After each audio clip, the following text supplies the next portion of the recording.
on 12 News. From growing up to becoming a congressman, Keith Ellison talks candidly about his new book. Plus, a life-saving effort as police rescue a man from a burning car in a snowy ditch. He said as they were pulling him out, the back end was getting fully engulfed. And Snowmageddon, we dig out after one of the snowiest commutes of the season. 12 News starts right now. After 6 hours of heavy snowfall Thursday morning, now comes the cold. Hello, everyone. I'm Shannon Slatton. And I'm Mike Johnson. More cold is probably not what you want to hear after all this snow. And here's a look at the snowfall totals. Northwest suburbs had 6.7 inches of snowfall this morning. That is the biggest snowfall of the winter so far.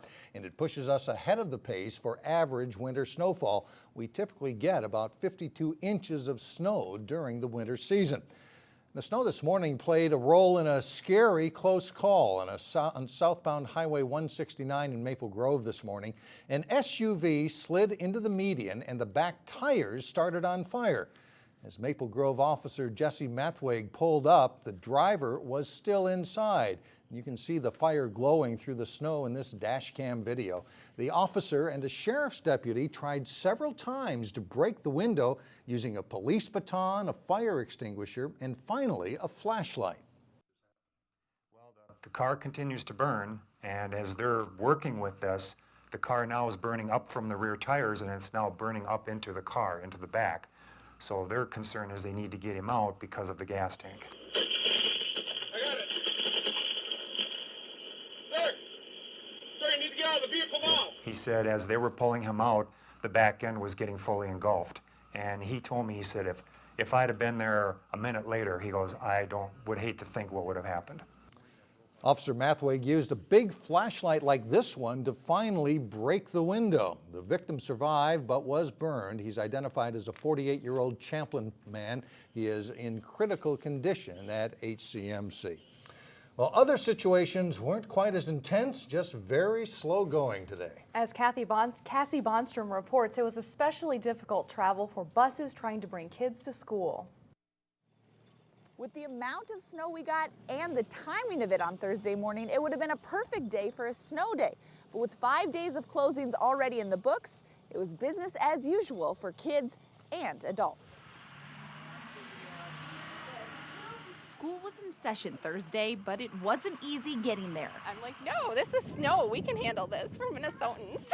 But I think we're off our game today. Buses and cars finally arrived at Cedar Island Elementary in Maple Grove, only to get stuck in the parking lot trying to leave. It's taken me more time to get in and out of this parking lot than it did to get here. For families who rely on buses to get to school, the Osseo School District utilizes social media as one more tool to connect with anxious parents. They give real-time updates on Facebook and Twitter about which bus routes are delayed and by how long. By mid-morning, at least 25 buses were running 20 to 60 minutes late. We're trying to minimize all that phone calling and get more information to the families so that we can minimize the standing outside at the bus stop. Several parents heard of the longer wait time and opted to drive their kids to school instead. 2 to 3 inches is what they said. And we looked out and went, I think it's a few more than a few. Wondering if this would have been a good day to cancel school. This is the one day that it would have been fun to stay at home, and the kids are excited that it's snowing and it's warm. In Maple Grove, Cassie Bonstrom, 12 News. Anyone out on the roads likely passed a snowplow or two trying to keep up with the heavy snowfall. It's been a long day. We started at about 3 a.m. this morning. We got a long day ahead of us. We still got about 3 hours of snow left, so we'll be looking at a 15-hour day at least. Dave Mead says the snow was falling so quickly that each job took twice as long. By the time he finished clearing the bulk of the snow from a parking lot or a driveway, there was already enough accumulation to do it all over again. In Brooklyn Center, firefighters arrived just in the nick of time at an apartment building fire. The fire at the Pines Apartments forced crews to block off Humboldt Avenue Thursday morning. The fire had started to spread from an exterior entryway. Fortunately, no units were damaged and no one was hurt. It's unclear what started the fire. Stolen security information from an outside vendor is the key that apparently unleashed that massive security breach at Target. The retail giant wouldn't divulge any further details because the investigation into the breach is still ongoing. But the new detail about stolen vendor credentials sheds light on how Target's point-of-sale system at the checkout may have been breached late last year. Target says it has since fixed the problem, and banks across the country have issued at least 15 million new credit and debit cards due to the breach. If someone gave you $15,000 to be more environmentally friendly, how would you spend it? That's a question officials and students from North Hennepin Community College get to answer after receiving an environmental education grant. Here's Delane Cleveland. Lunchtime at North Hennepin Community College brings hundreds of people to the campus center's cafeteria. What they do with their waste is where students such as Paul Kelly, Well, this is the only planet you have. You can't go nowhere else. Christine Griffin, It's a way for us to save money while we're at school. and Adway Pugh come into play. We're excited about it, yeah. And I've never been excited about garbage before. They have reason to be excited. For the second consecutive year, North Hennepin received a $15,000 grant that will actively engage 250 students and campus staff in recycling, waste reduction, and water protection initiatives on campus. It was so exciting to find out that, that our partnership is going to grow even stronger. Having that opportunity to connect for 2 years in a row, I mean, it's just amazing. The college already has signs showing people the difference between what to recycle and what to throw away. But the additional funding will help bring in guest speakers to talk about environmental issues, fund various Earth Week activities, and allow students to participate in hands-on demonstrations. We'll come right over here to our garbage bin right here. We'll take it out. We'll all put on rubber gloves, and we'll open up that garbage bag, and we'll go through it and say, look, we could have recycled this, we could have recycled this. That's going to get their attention when we start digging in the garbage, because most people will say, oh, why did you do that? It might be a dirty job, but the students here say every little bit helps to make North Hennepin a cleaner and greener place. In Brooklyn Park, Delane Cleveland, 12 News. Students and faculty at North Hennepin say many of the environmental programs they're hoping to do will take place the week of April 21st during Earth Week.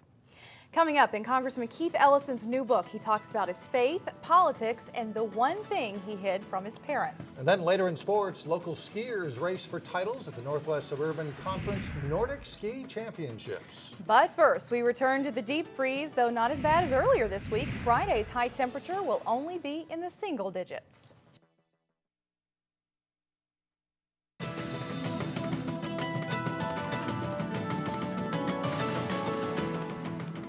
An Osseo school board member has announced he's running for a Minnesota House seat that represents Maple Grove and Osseo. Dean Henke is a Republican candidate running for House District 34B. That's the seat held by Republican Kurt Zellers, who is running for governor. Henke, who lives in Maple Grove, has served on the Osseo school board for the past 10 years.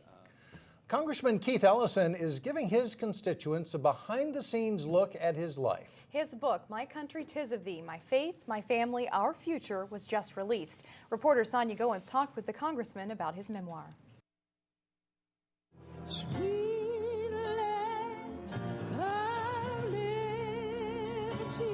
This is the song that helped inspired Congressman Ellison to write his book. And I thought to myself, wow, what a moving moment. He got emotional hearing Aretha Franklin's version of My Country 'Tis of Thee. Kind of made me think about the juxtaposition in our country of the strive toward liberty and the challenges that we had to overcome to get to liberty. The first two chapters are about his parents. His mother's a social worker and his father a psychiatrist. My dad was born in Detroit. His father was born in rural Georgia, and my mother is directly from Natchitoches, Louisiana. Readers might be surprised to find that his father is a Republican. Because my dad really does buy the small C conservative line of work hard, save your money, pull yourself up by your bootstraps. But he calls himself a Republican, but he hasn't voted for one for a long time. My Country 'Tis of Thee also includes some funny moments, like when Ellison tried to hide his afro from his parents. He'd pat it down in the morning, put a hat on, leave the house, and then pick it out when we got to school. But the book also hits on some serious issues like immigration and racism. The book is about overcoming. And it's a contested idea between people who want to keep power to themselves and those who want to be included in this American franchise. Ellison also talks candidly about being elected as the first Muslim to serve in Congress. He also talks about the flack he got for taking the oath on the Quran. And some people were upset about that. I'm like, whatever. You want me to be honest and true and do what's right for my district and this country, then I should swear on the book that I believe in. Ellison says he hopes the book will give his constituents a better idea of what motivates him and makes him tick. I'd like them to look for their own story and the story that I share with them. I'd like them to know why I believe in generosity and inclusion. There will be a book signing this Saturday at 4 o'clock at the Calhoun Village Shopping Center, Barnes & Noble in Minneapolis. Coming up, he's young but already establishing himself as a leader. And up next in sports, Drop a Line with Terry Tuma and this week's ice fishing tip. Jason Malillo has that and more when we come back. Well, Jason Malillo is in with sports, and there's plenty of snow for cross-country skiing, but it has been a little cold for that sport. Well, yeah, but yesterday actually they lucked out, right? Yesterday Very nice was day. the first day in a while, so the scheduling was perfect for them for sure. Extreme cold cut into practice time, but the weather was great for Wednesday's Northwest Suburban Conference Nordic Ski Championships. We will start with the boys' race at Theoworth Park. Armstrong's John Delaney is the winner. His overall time more than a minute better than the runner-up. Delaney's teammate Tom Norman takes second place as the Falcons ski very well as a team. And Maple Grove's Sean Heaton cracks the top 5, taking fourth place. In the girls' pursuit race, Armstrong dominates. Anna Rudd wins it for the Falcons. Osseo's Sarah Bezdicek skis well, taking second place for the Orioles. Anna Neighbor takes third for Armstrong. The Falcons with 7 skiers in the top 10, and they easily win the team title, 100 points ahead of runner-up Elk River. Maple Grove is 4th, Osseo 7th, and Champlain Park 8th. Park Center is 10th. Armstrong falls just short on the boys' side as Andover edges the Falcons by 2 points. Osseo is 3rd, Maple Grove 5th, Champlain 7th, Park Center 9th. Section meets are next week. Well, they're often overshadowed by De La Salle in the Tri-Metro Conference, but the Brooklyn Center and Providence Academy boys basketball teams are having pretty good seasons. They met up head-to-head in Plymouth at Providence Academy. Devontae Prince throws the skip pass to the corner to Deshaun Pickford. He makes a little move and gets free for the one-hander from the baseline for the Centaurs. At the other end, John Henjum makes the ball fake and hits a runner in the lane for the Lions as they take a 2-point lead.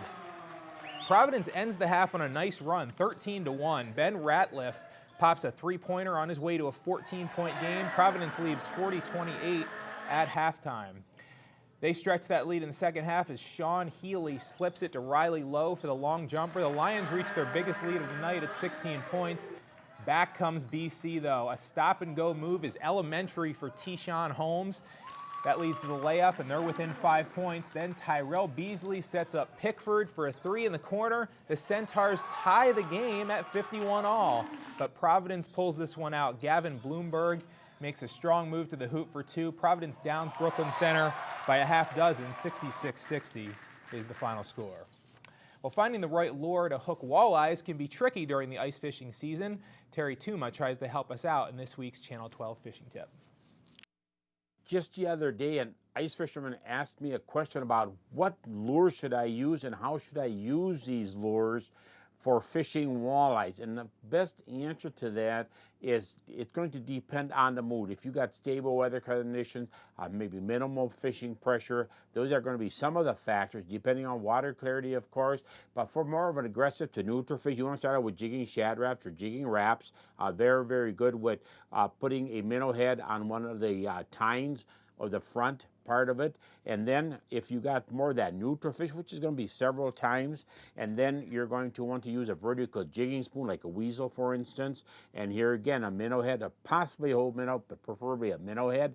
And then, so what we're really going down, we're sort of going down that ladder. Now, if we got a tough bite going, there's 2 ways. And this, a jig with a minnow or just a minnow head, in fact, will be that sort of that neutral to tough bite situation. And then when you have a real tough bite, or when you're fishing 2 lines using a dead stick, and then it's going to be your bobber system. And generally speaking, when I go to a bobber system, I do like to use a colored hook and a bead, depending, of course, on if you want to use that bead or not as in a color attractor. And these are going to be the 4 ways to approach that bite. So it's not going to be one bait and one lure that's going to catch walleyes all day on every body of water and all year, winter long. That's not going to happen. Be sure to to tune in next week for another tip right here. Thank you to Terry for another fine fishing tip. I know, it's good to do that today and most of this winter from a nice house like that, I think. It sure is, yeah. That's I what wouldn't I want to do. be out actually fishing. No, I agree. Coming up next, we profile a young leader from Cooper High School. Plus, find out why students and seniors paired up at one Crystal Senior home. That story next.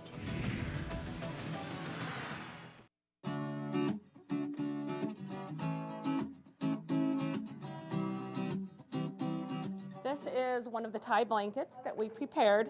It's a Hot Wheels one.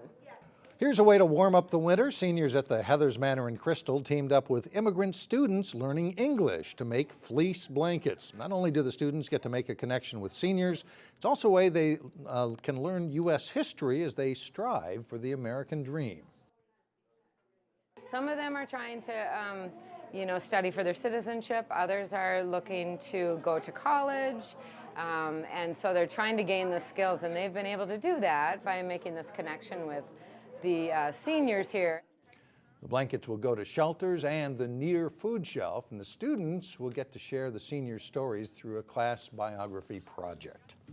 Well, today's standout student is only 15, but teachers say he already shows remarkable leadership qualities. They agree he is destined for great things. Meet Chan Stettenhow, a sophomore at Robbinsdale Cooper High School. At only 15 years old, teachers have identified sophomore Chan Stettenhow as a student leader at Cooper High School. He's kind of selfless. He does things for the school at large, not just himself. He takes honors classes. He's in the DECA Business Club, serves on student council, and is a student advisory member to the Board of Education. I really enjoy being a voice for people who don't always have the ability to voice their own opinions and concerns. He's also really comfortable. He's made presentations at the school board meetings. He's comfortable with the mayor. He's out there. He's well known. He can approach adults and students. Recently, Chan pushed for a way to encourage online safety at school. And come up with a little script that comes up before anyone who logs into Wi-Fi. So they'll see a little blurb that says, be safe on the internet. But Chan is passionate about community service and can be counted on to motivate others to serve too. Super motivated, always thinking outside the box, coming up with new ideas, fresh ideas. Wants to get not only himself, but the rest of the student body involved. Chan plans to help with the Robbinsdale Empty Bowls fundraiser coming up in March, and he also hopes to get an internship to learn more about marketing in the upcoming months. And from what his teachers say, he really is one to motivate the crowd, so he'll probably do well in the marketing field. Good for him. Sure. That's all the time we have for now. Thanks for joining us. See you tomorrow.